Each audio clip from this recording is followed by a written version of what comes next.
Some people walk away from connection long before anyone could ever walk away from them. It's quiet, almost invisible, but it's always happening. You don't slam doors or make scenes. You just slowly disappear before anyone notices you are holding on. A text gets shorter. A plan gets canceled. A part of you quietly steps back while your body stays in the room. What you're doing isn't cold.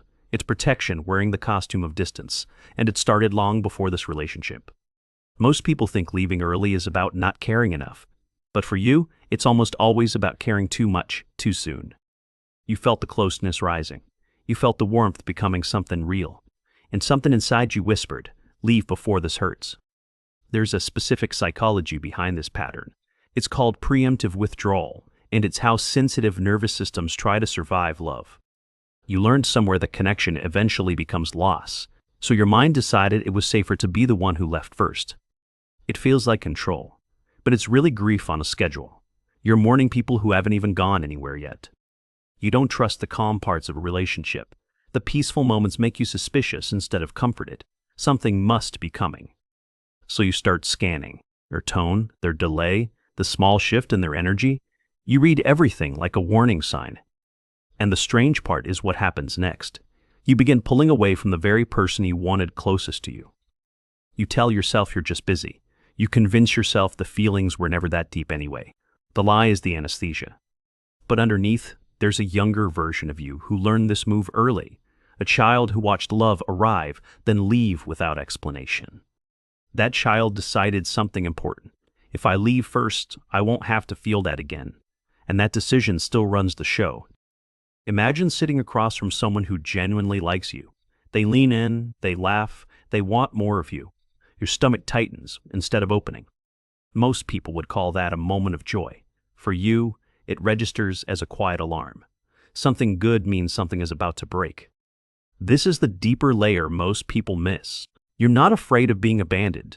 You're afraid of the exact second you'll feel it happening. So you cut the wire early. You leave while the room is still warm. You walk out before the temperature drops. It looks like strength from the outside. People say you're independent, self-contained, hard to read. They don't see the exhaustion underneath the armor. Because preemptive leaving isn't peaceful. It just rearranges the pain into a shape you think you can manage. You still ache just earlier. If any of this is starting to feel uncomfortably familiar, pause for a moment. Drop one word in the comments that describes how this lands. That small act matters more than you think. Naming a pattern is the first place change quietly begins. Then come back because it goes deeper. There's a difference between people who fear abandonment and people who preempt it. Fearful types cling tighter. Preemptive types vanish faster. You're not the one calling 10 times. You're the one going silent for 3 days. The silence is your shield, not your apathy. And the people who love you struggle to read it.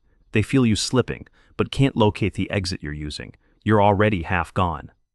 This is the moment you start to understand yourself. The leaving was never about them.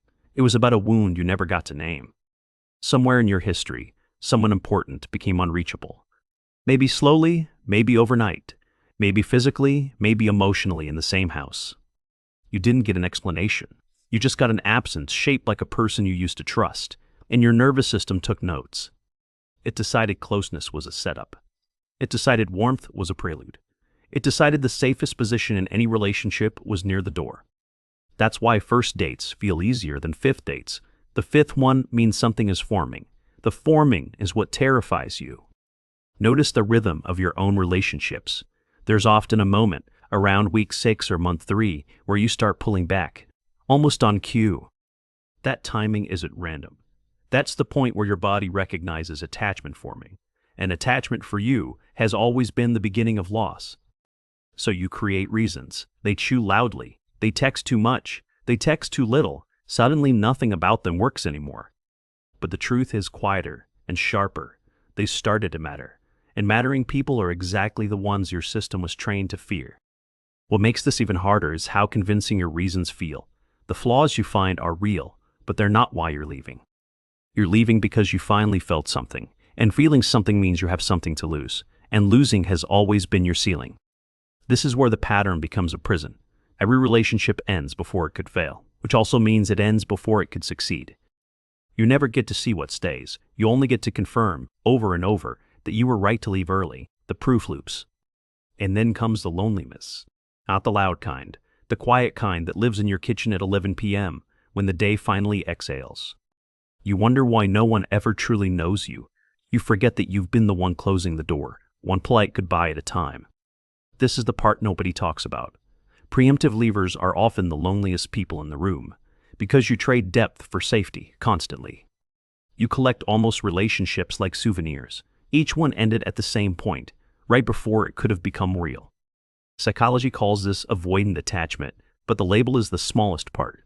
The real story is what your body learned about love before you had words. It learned love is a countdown. It learned closeness is borrowed time. It learned protection comes from the exit, not the embrace. And here's the part that might land hardest. You don't actually want distance. You want closeness without the risk of losing it. But that closeness doesn't exist.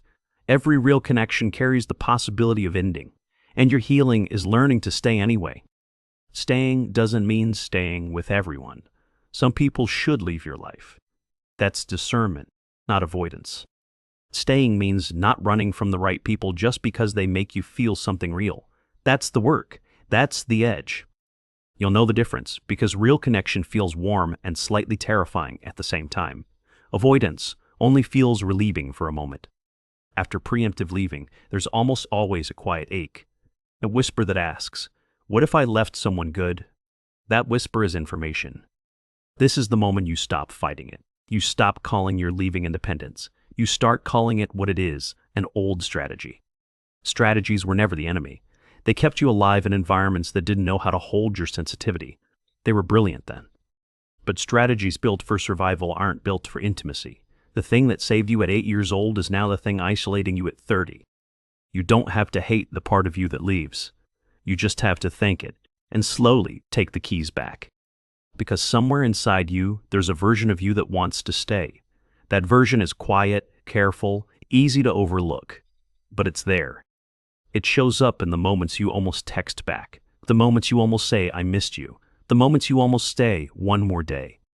Those near moments are not nothing. They're your nervous system testing whether closeness might be safe this time. They deserve attention. The shift doesn't happen by forcing yourself to stay in the wrong places. It happens by staying 10 more minutes in the right ones. A slightly longer conversation, a slightly more honest answer, a slightly later goodbye. Healing here is measured in small refusals to disappear.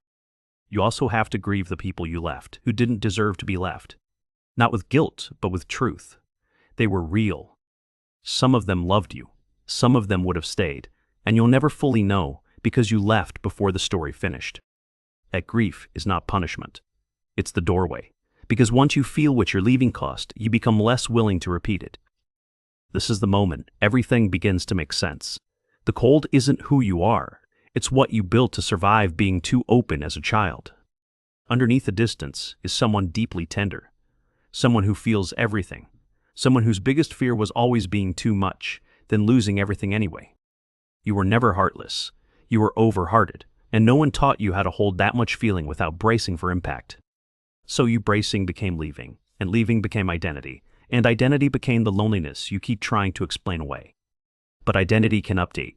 The you who learned to leave first is not the only you available. There's a steadier one waiting. That one knows how to feel sadness without packing a suitcase.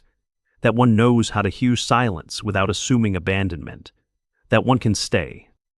You meet that version of yourself slowly, one staying at a time.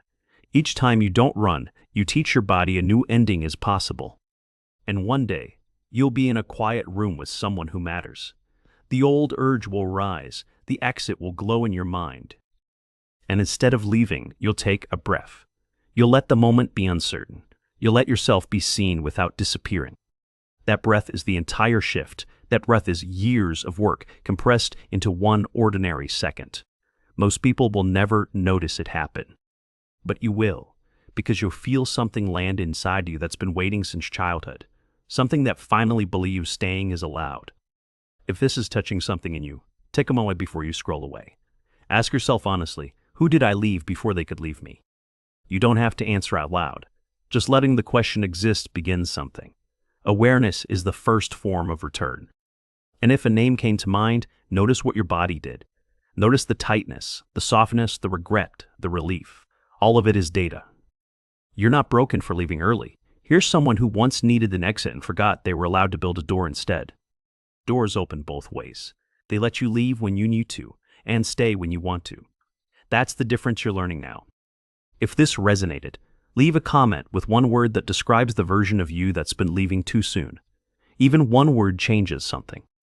And if Mavyn's voice feels like it's been quietly describing the inside of your mind, subscribe so the next reflection finds you when you need it. You're not cold. You're not distant. You're someone who loved deeply enough, early enough, that leaving felt safer than staying. But the part of you that's still here, still reading, still listening, is the part that's ready to try something different. That part is enough. You don't have to leave this time. Not from yourself. Not from the people who finally feel like home. Not from the love that's actually staying. Some people leave before they can feel left. But the bravest thing you'll ever do is stay long enough to find out you were never going to be.